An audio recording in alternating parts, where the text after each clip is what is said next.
আল নাজলাহ, Saudi আরব।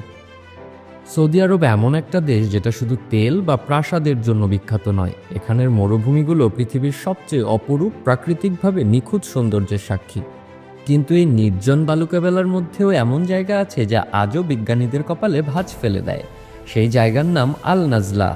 তেমা Oasis থেকে প্রায় 50 kilometre দক্ষিণে এক নির্জন প্রান্তরে দাঁড়িয়ে আছে এক বিশাল বালু পাথরের স্তম্ভ, আল নাজলা রক।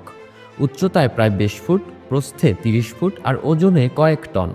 অথচ অবিশ্বাস্যভাবে সেটা দাঁড়িয়ে আছে একেবারে খাড়া, নিখুঁতভাবে ভারসাম্য রেখে। প্রাকৃতিকভাবেই অদ্ভুত গঠনের অনেক পাথর গড়ে ওঠে, কিন্তু আল নাজলা এর রহস্যটা অন্যরকম।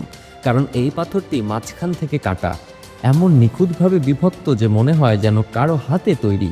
দুই ভাগ এতটাই সমান ও সমান্তরাল যে অনেকেই মনে করেন এটা কি তবে প্রাচীন কোনো উন্নত প্রযুক্তির কাজ।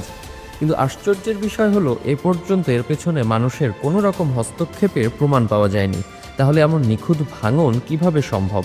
ভূতত্ত্ববিদেরা বলেন লক্ষ লক্ষ বছর ধরে ভূপৃষ্ঠের আভ্যন্তরীণ চাপ, আবহাওয়া আর প্রাকৃতিক ক্ষয়ের ফলে বালু পাথরের মতো শিলায় ফাটল ধরতে পারে, এবং সেই ফাটল যখন একেবারে পাথরের প্রাকৃতিক ফ্র্যাকচার লাইনের ওপর পড়ে তখনই তৈরি হয় এমন ভুলবশত তৈরি নিখুঁত গঠন।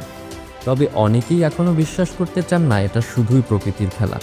আল নাজলা এমন এক রহস্যময় গন্তব্য, ভূতত্ত্ববিদ, অভিযাত্রী, পর্যটক যেখানে সবাই ছুটে আসেন একে নিজের চোখে একবার দেখার জন্য।